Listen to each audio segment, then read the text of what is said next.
Assalomu alaykum hurmatli uzr ko'ruvchilar. Dunyo Uyg'ur qurultayi to'g'ri televiziyasi kundalik xabarlar programmasiga xush keldinglar. Men Hidoyat Musajon. Aziz ko'ruvchilar, tuanda diqqatinglar bugungi xabarlar programmamizning tafsilotida bo'lsin.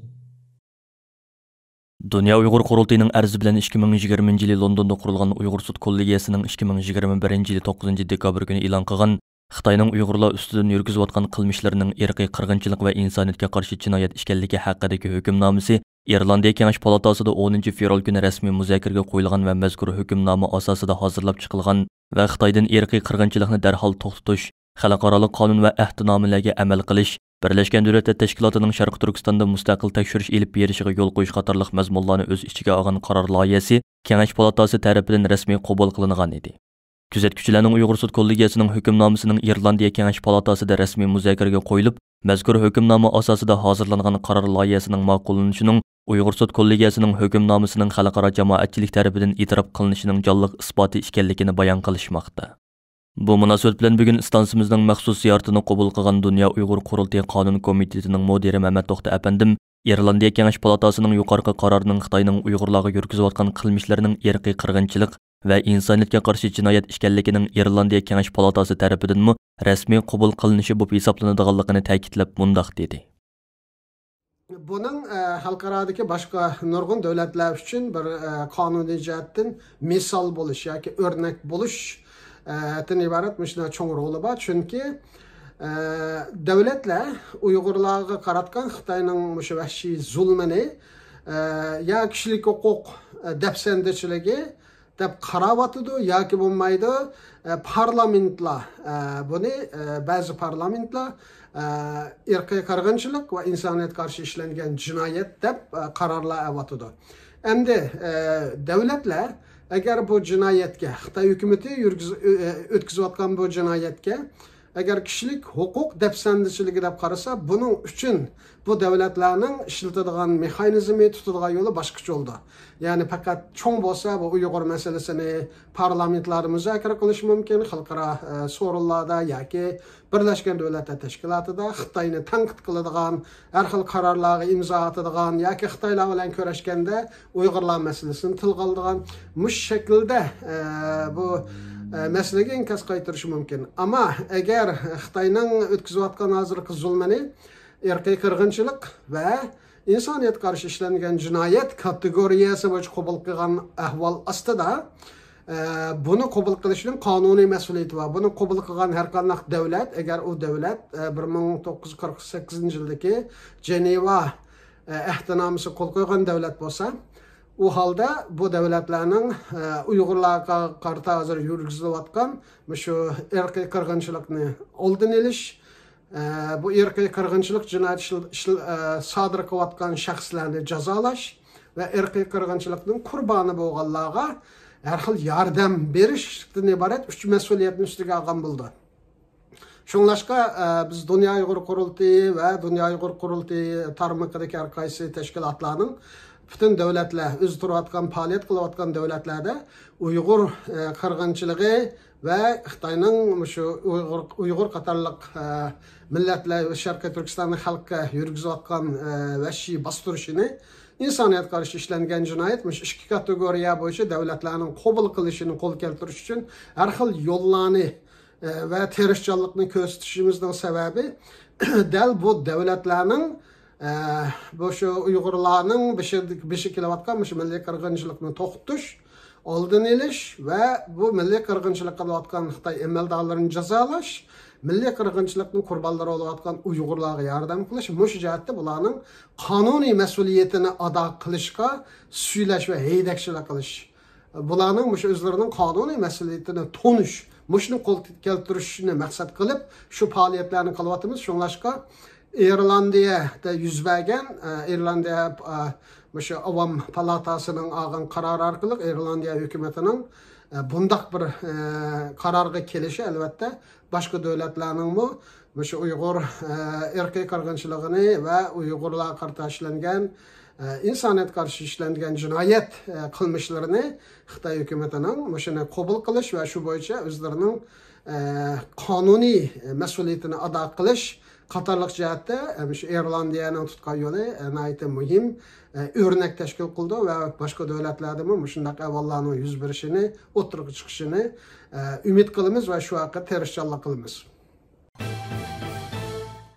11 fevral günü Germaniyaning Myunxen shahrida o'tkazilgan bir murosimda Dunyo Uyg'ur qurultiyining raisi Dolqin Aysa, Sharq Turkiston uchur markazining mas'uli Abdujalil Qaraqash apandi, İlham To'xtini qo'llash guruhining mas'uli Anvarjon apandilar Germaniyadagi Uyg'ur jamoati nomidan Uyg'ur harakati tashkilotining 2022-yillik Nobel mukofotiga nomzod ko'rsatilganligini qizg'in tabriklash bilan birga Myunxen shahriga xizmat ziyoratiga kelgan Uyg'ur harakati tashkilotining qurg'uvchi raisi Roshan Abbos xonimga gul taqdim qildi. Dolqin Aysa apandi murosimda qilgan so'zida Dunyo Uyg'ur qurultiyiga a'zo Uyg'ur kishilik huquq qurilishi bilan Uyg'ur harakati tashkilotining va kishilik huquq jangchisi İlham To'xtining 2022-yillik Nobel tinchlik mukofotiga nomzod ko'rsatilishining dunyodagi har qaysi davlatlarning Sharq Turkiston davosining haqqoniy bir da'vo ekanligini qabul qilganligining isboti ekanligini, buningdan qattiq suyunganligini ifoda qildi.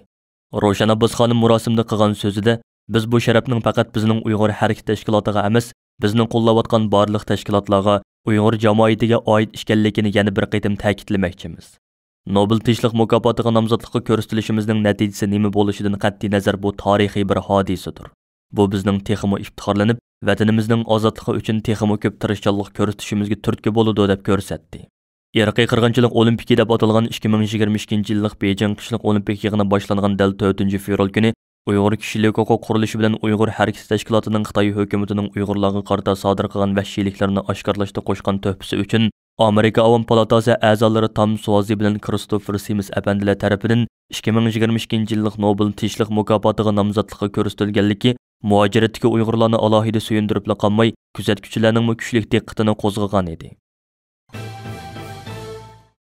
11 fevral günü Dünya Uyghur Qurultayı tarkibidagi Yevropa Sharq Turkiston birligi tashkiloti bilan Germaniya Bavariya o'lkalik axborot markazi birlikda matbuot yig'ini o'tkazib, Xalqaro Olimpik komitetining Sharq Turkistonda Uyg'urlarni asos qilgan xalqlarga qarata vahshiylarcha irqiy qirg'inchilik va insoniyatga qarshi jinoyat ilib berayotgan Xitoydek mustabid va diktator bir davlatda olimpik yig'ini o'tkazilishiga yo'l qo'yganligini qattiq ayiblash bilan birga irqiy qirg'inchilik olimpiki deb atalgan 2022-yillik Beijing qishliq olimpik yig'iniga qatnashishning mohiyatli insoniyatga qarshi jinoyatga sherik bo'lish ekanligini ta'kidladi.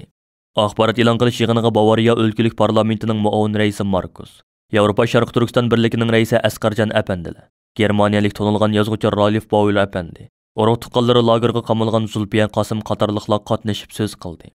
Ular Beijingda o'tkazilgan qishliq olimpik musobaqasining kishilik huquqiga zarba berganligini, Uyg'ur qatorliqlarga irqiy qirg'inchilik ilib berayotgan bugungi kunda olimpik musobaqasiga qatnashganlikning insoniyatga qarshi jinoyatga sherik bo'lganlik ekanligini ta'kidlashdi.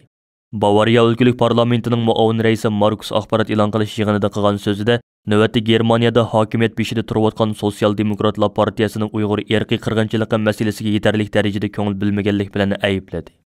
Gerçi Germaniyaning yangi bosh ministri Olaf Scholz apandi Beijing olimpik yig'iniga 2 kun qolganda tuyuqsizla bayonot e'lon qilib, o'zining bu qitimliq Beijing qishliq olimpik yig'iniga qatnashmaydiganligini jakarlagan. Ondan burunmi Germaniya tashqi ishlar ministri Annalena Baerbock xonim bilan ichki ishlar ministri Nange Faeser xonim o'xshash kunda bayonot e'lon qilib, o'zlarining Beijing qishliq olimpikiga qatnashmaydiganligini bildirgan bo'lsa-mu, afsuski Germaniya hukumatı Beijing olimpik yig'inini boykot qilish haqida rasmiy qaror olmagan. Bu sababdan Germaniya hukumatı Uyg'ur va kishilik huquq tashkilotlarining qattiq tanqidiga uchirgan edi. Dünya Uyg'ur qurultayining chaqirig'iga asosan Beijing irqiy qirg'inchilik olimpiki boshlangan 4-fevral kuni Melbourne shahrida Tibet va Hong Kong tashkilotlari bilan birga norozilik namoyishi o'tkazgan Avstraliya Victoria Uyg'ur jamiyati 6-fevral kunidan e'tiboran yana Melbourne shahridagi ko'chalarga Beijing irqiy qirg'inchiligiga qarshi bir haftalik rasmlik e'lon choplash harakati boshlatgan edi. Xitoyning Uyg'urlar ustidan yurgizayotgan irqiy qirg'inchiligi va insoniyatga qarshi jinoyatlari namoyon qilingan mazkur e'lon choplash harakati Melbourne shahar xalqining kuchli diqqatini qo'zg'ab qolmasdan Avstraliya matbuotlarining diqqatini qo'zg'agan edi. Bu munosabat bilan bugun stansimizning maxsus ziyoratini qabul qilgan Avstraliya Victoria Uyg'ur jamiyatining raisi, yosh siyosiy faoliyatchilarimizdan Olim Osman apandi bu vaqtda ma'lumot berib mundaq dedi. Avstraliyaning Melbourne shahrida Dunyo Uyg'ur qurultayining Xitoyning 2022-yillik qishliq olimpikini boykot qilish chaqirig'iga asosan Victoria Uyg'ur jamiyatining tashkillashi va Tibet, Hong Kong, Falun Gong Xitoy demokratik tashkilotlarining qatnashishi orqali ikki xil faoliyat olib bordik. Bu faoliyatning birinchisi mashina haydash orqali namoyish qilish bo'ldi. Bu namoyish Melbourne shahar ichidagi mühim koçlarını ve şundakla Xitayning 22 yıllık olimpikini taqib atqan 7. kanal merkezi aldığını namoyish qildik.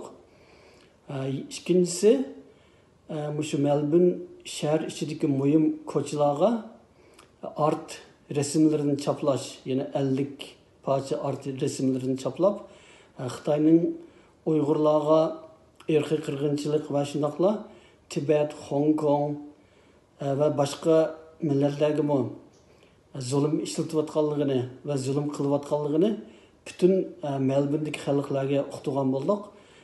Bu faaliyetimizin neticesi nəhayət yaxşı oldu deb qarayman. Köp rahmet. Dünya Uyghur Qurultayı Qanun Komitetining mudiri Mehmet To'xta apandi riyosatchilik qilayotgan Kanadadagi Uyg'ur haqlarini himoya qilish qurilishi yaqinda Kanadaning Montreal shahridagi bir federal sud mahkamasiga arz sunib, Kanada hukumatini Uyg'urlar uchirgan irqiy qirg'inchilikni to'xtatish uchun tadbir qo'llanmaslik, Birleşken Devletler Teşkilatı'nın irqiy qirg'inchilikqa qarshi turish ahdnomasidagi majburiyatini ado qilmaslik bilan ayblagan edi. Ondan başqa yana Mehmet To'xta apandimning riyosatchiligida Kanadadagi qonunshunoslar va advokatlardan tashkil topgan Uyg'ur qonuniy safarbarlik guruhi qurib chiqilgan edi.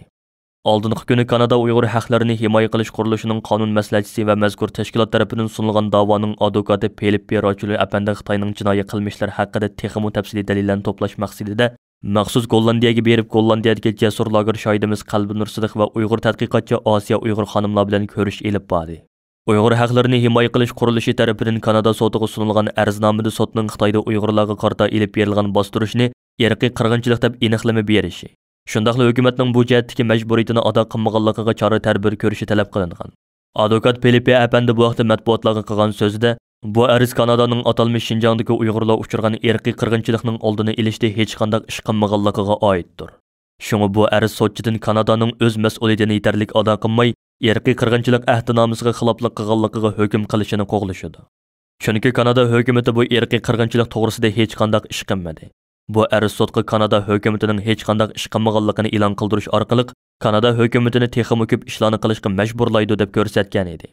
Advokat Felipe apandining aytishicha irqiy qirg'inchilik jinoyati Kanada tuprog'ida yuz bermagan bo'lsa-mu, biroq Kanada xalqaro ahdnomaga imzo qo'ygan va uni tasdiqlagan davlat bo'lish sifati bilan bu xil jinoyatning oldini olish vazifasi bor ekan. Mehmet To'xta apandimning istansimizga bildirishicha advokat Felipe apandining sudga dalil isbot to'plash xizmatlari boshqa allarda davom qiladi ekan. Hurmatli ko'ruvchilar, yuqorida Dunyo Uyg'ur Qurultayı to'r televiziyasi kundalik xabarlar programmasini diqqatingizga sundik. Keyin qitimliq programmamizni ko'rishaylik. Ko'rishchami bo'lgaysizlar. Xayr xo'sh.